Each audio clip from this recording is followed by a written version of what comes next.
Hello friends, welcome to रोहतान GK study. आज के वीडियो आपके आगामी एग्जाम के लिए महत्वपूर्ण साबित होने वाली है। इस वीडियो में उत्तराखंड के लेटेस्ट एग्जाम पैटर्न पर आधारित क्वेश्चंस हैं, तो ये आपके एग्जाम के लिए बहुत ही हेल्पफुल साबित होगी। तो वीडियो को लास्ट तक देखना। कुछ रीजनिंग के क्वेश्चन है, कुछ जीके के क्वेश्चन है, कुछ उत्तराखंड के हैं और कुछ हिंदी का जो पोर्शन है इसमें डाला गया है, तो जो इससे आपका रिवीजन भी हो जाएगा जल्दी जल्दी। तो चलिए शुरू करते हैं आज का पहला क्वेश्चन। पहला है कि निर्गुण स्कूल ऑफ हिंदी पोएट्री निम्नलिखित में से किसकी रचना है।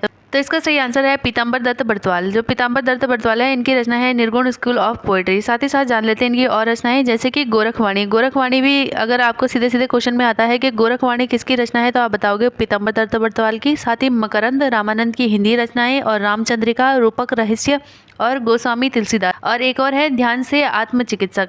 और एक बात और याद रखनी है आपको, बहुत ही इंपॉर्टेंट है कि जिनकी बाल्यकाल की रचनाएं हैं उनको अंबर नाम से जाना जाता है। तो कभी कभी पूछ लेता है कि कौन सा कवि है जिनकी बाल्यकाल की रचनाओं को अंबर नाम से जाना जाता है, तो आप बताओगे पीताम्बर दत्त बर्तवाल जी की। नेक्स्ट क्वेश्चन है सिय सुख सरद कमल जिमि कही जाए निसि मलिन वह निसि दिन बिगसाए। उपयुक्त पंक्ति में कौन सा अलंकार है। तो इसका सही आंसर है यहाँ पे व्यतिरेक अलंकार। तो इन पंक्तियों में जो है व्यतिरेक अलंकार है, क्योंकि जो प्रतीप अलंकार होता है, प्रतीप अलंकार जिसमें कि हमें उल्टा बताया जाता है या विपरीत बताया जाता है, उसमें होता है प्रतीक अलंकार। दूसरा है रूपक अलंकार, इसी तो हम अच्छे से जानते हैं, जहाँ पे कि किसी वस्तु के को रूप दिया जाता है, या जैसे हम कह लेते हैं कि मुख चंद्र सा है, तो मुख और चंद्रमा में कोई फर्क ही नहीं है ना, तो ऐसा जहाँ पे होता है वहाँ पे रूपक अलंकार होता है। फिर आता है व्यतिरेक अलंकार। तो व्यतिरेक अलंकार में किसी भी इंसान की या किसी भी वस्तु की जो है अच्छाई या बुराई बताई जाती है या तुलना की जाती है, वहाँ पे कहा जाता है व्यतिरेक अलंकार। और फिर आता है आखिर में आपका अन्वय अलंकार। यहाँ पे क्या होता है कि किसी वस्तु की तुलना उसी वस्तु से की जाती है, जैसे कि भारत के समान ही भारत है, तो भारत के सम भारत। ठीक है।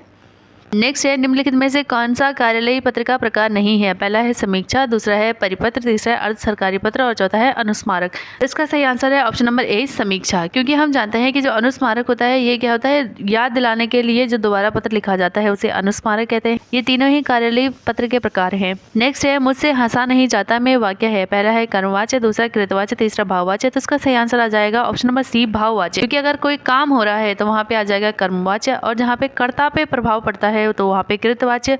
यहाँ पे हंसना एक भाव है कि हंसा नहीं जाता, तो यहाँ पे क्या आ जाएगा, काम तो कुछ हो नहीं रहा है तो भाव है, तो यहाँ पे भाववाचक आ जाएगा। नेक्स्ट है बहुत का पर्यायवाची नहीं है।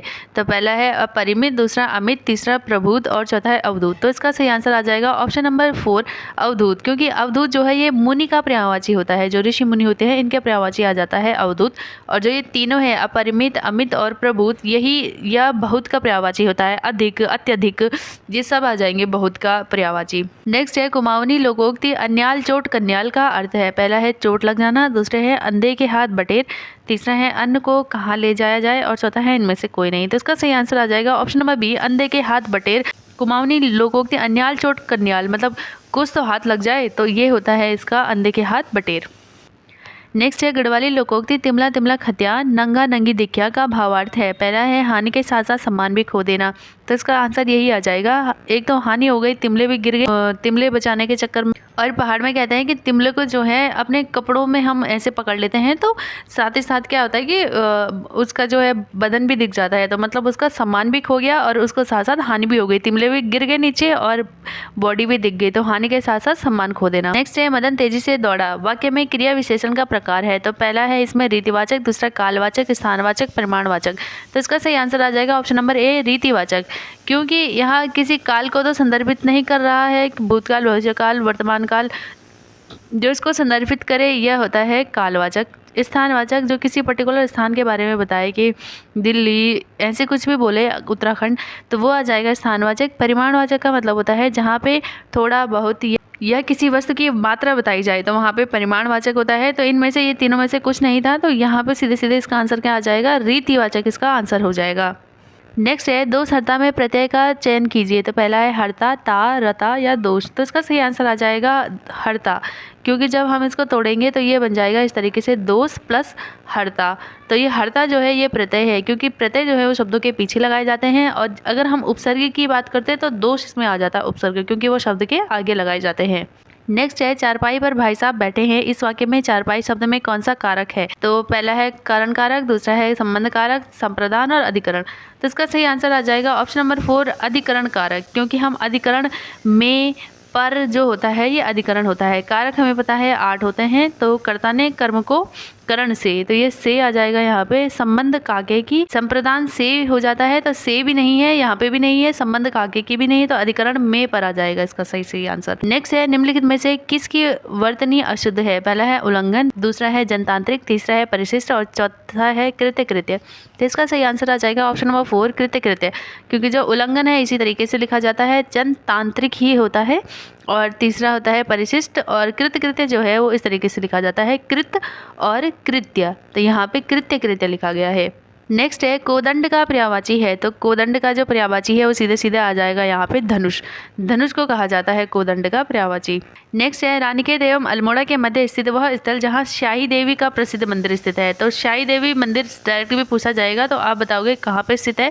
तो ये है शीतला खेत अल्मोड़ा में स्थित। रानीखेत अल्मोड़ा के बीच में ये जगह है शीतला खेत, वहाँ पे स्थित है शाही देवी का प्रसिद्ध मंदिर। नेक्स्ट है काशीपुर नगर के संदर्भ में क्या सही नहीं है? तो पहला है कि पंवार वंश के राजा ने काशीपुर नगर को बसाया था, तो यही गलत है कि पंवार वंश के राजाओं ने काशीपुर नगर को नहीं बसाया था। दूसरा है मान्यता अनुसार यहाँ स्थित द्रोण सागर को पांडवों ने बसाया था, तो ये बिल्कुल सही है। यहाँ पे क्वेश्चन तो इस तरीके से भी आ सकता है कि द्रोण सागर कहाँ पे स्थित है, तो आप बताओगे काशीपुर में स्थित है और इसको पांडवों ने बसाया था। अगला है कि 1872 में इसे नगर क्षेत्र बनाया गया था, तो ये भी सही है, और इसका प्राचीन नाम गोविशाण था, तो हम जानते हैं कि इसका प्राचीन नाम गोविशाण था काशीपुर का। नेक्स्ट है चौफला नृत्य। चौफला नृत्य के संदर्भ में हमें सही नहीं है वो बताना है, क्या सही नहीं है? पहला है कि गढ़वाल क्षेत्र में स्त्रियों एवं पुरुषों द्वारा अलग अलग टोली बनाकर किया जाता है। दूसरा है कि यह वीररस प्रधान नृत्य है। तीसरा है कि मान्यता अनुसार इस नृत्य को शिव को मनाने के लिए पार्वती द्वारा किया गया था। और चौथा है कि इनमें पुरुष नर्तक को चौफुल और स्त्री नर्तक को चौफुलो कहा जाता है। तो इसका सही आंसर हमें सीधे सीधे दिख रहा है कि जब ये नृत्य है पुरुष और स्त्रियों द्वारा किया जाता है टोली बनाकर, यहाँ पे कह रहे हैं कि भगवान शिव को मनाने के लिए पार्वती जी ने किया है, तो वीर रस प्रदान तो हो नहीं सकता जब मनाने के लिए किया जाएगा और यहाँ पे स्त्री और पुरुष साथ में नृत्य कर रहे हैं, तो ये श्रृंगार रस का भाव प्रदान करेगा, ये न कि वीर रस का। इसलिए ये इसका आ जाएगा सही आंसर, मतलब यह सही नहीं है इसके बारे में।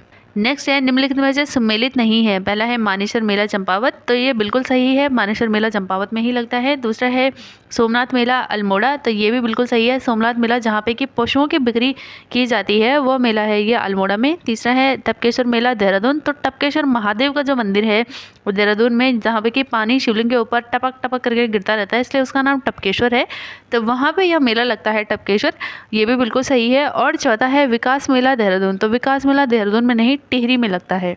नेक्स्ट है औली में शीतकालीन क्रीड़ा स्थल एवं रज्जु मार्ग औली परियोजना शुरू की गई, तो यह कब की गई? तो इसका सही आंसर आ जाएगा ऑप्शन नंबर 3 1983 में जो है ये औली शीतकालीन क्रीड़ा स्थल में रज्जु मार्ग की स्थापना की गई, या इसको हम इंग्लिश में रोपवे भी कहते हैं सीधे से। तो रोपवे की जो स्थापना है वो की गई 1983 में। और ये जो औली है ये कहाँ पर स्थित है? तो ये जोशीमठ में है, जोशीमठ जो कि चमोली जिले में स्थित है, जिसका नाम कि अभी बदल कर क्या कर दिया गया है, तो जोशीमठ का नाम ज्योतिर्मठ कर दिया गया है, कि जो कि इसका प्राचीन नाम हुआ करता था ज्योतिर्मठ।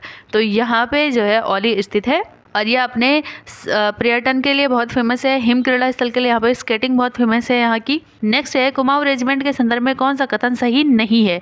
तो पहला है कि स्वतंत्र भारत के प्रथम परमवीर चक्र विजेता मेजर सोमनाथ शर्मा जो है कुमाऊं रेजिमेंट से संबंधित थे, और ये कुमाऊं रेजिमेंट की 4th बटालियन के ई डेल्टा कंपनी के कमांडर थे, तो ये बात बिल्कुल सही है। जो मेजर सोमनाथ शर्मा है ये प्रथम परमवीर चक्र विजेता है और कुमाऊं रेजिमेंट से संबंधित है। दूसरे हैं कि कुमाऊं रेजिमेंट की 13वीं बटालियन को भारतीय सेना में वीरों में से वीर कहा जाता है, तो ये बात भी बिल्कुल सही है। नेक्स्ट है कि 1962 में भारत चीन युद्ध के दौरान कुमाऊं रेजिमेंट के मेजर शैतान सिंह को मरणोपरांत परमवीर चक्र से सम्मानित किया गया, तो यह बात भी बिल्कुल सही है कि मेजर शैतान सिंह को जो है 1962 में जब भारत चीन का युद्ध हुआ था तो मरणोपरांत इनको परमवीर चक्र से सम्मानित किया गया था। तो इसका सही आंसर आ जाएगा ऑप्शन नंबर डी उपयुक्त में से कोई नहीं, तो ये आ जाएगा सही आंसर, क्योंकि कोई भी गलत नहीं है, सारे सही हैं। नेक्स्ट है कि मान के बढ़ते क्रम के आधार पर मापन प्रणाली को व्यवस्थित कीजिए, तो इसमें जो इसका सही आंसर आ जाएगा ऑप्शन नंबर बी, क्योंकि यहाँ पे जो एक शेर जो है सबसे छोटी इकाई होगी, फिर कूड़ी होगी, फिर पाथा, और सबसे बड़ा हो जाएगा यहाँ पे दूण।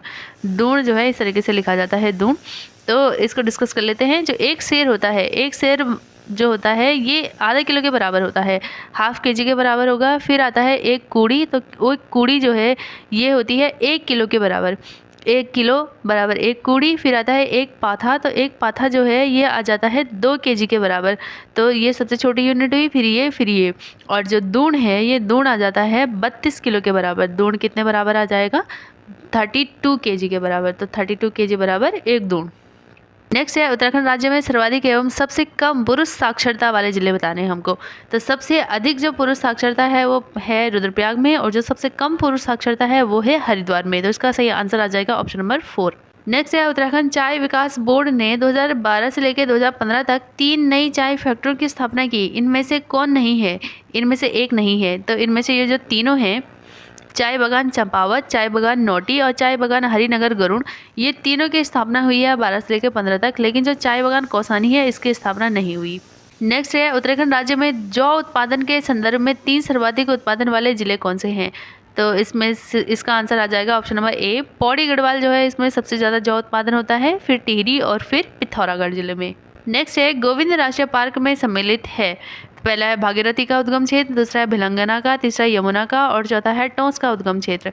इसका सही आंसर आ जाएगा ऑप्शन नंबर ए, भागीरथी का उद्गम क्षेत्र। पहले तो जान लेते हैं कि गोविंद राष्ट्रीय पार्क कहाँ स्थित है। तो गोविंद राष्ट्रीय पार्क जो है ये उत्तरकाशी जिले में स्थित है, और उत्तरकाशी जिले में स्थित है तो भागीरथी नदी है उत्तरकाशी जिले से आती है, और कहाँ से? गंगोत्री के गोमुख नामक स्थान से यह निकलती है। नेक्स्ट है भिलंगना, इसका उद्गम स्थान है खतलिंग ग्लेशियर जो कि टिहरी में स्थित है। और नेक्स्ट है यमुना, यमुना का है यमुनोत्री ग्लेशियर। और फिर है टोंस, टोंस की जो है 2 शाखाएं निकलती हैं, रूपिन और सुपिन, जो कि टोंस बनाती हैं, और ये एक हिमाचल से आती है और उत्तराखंड से।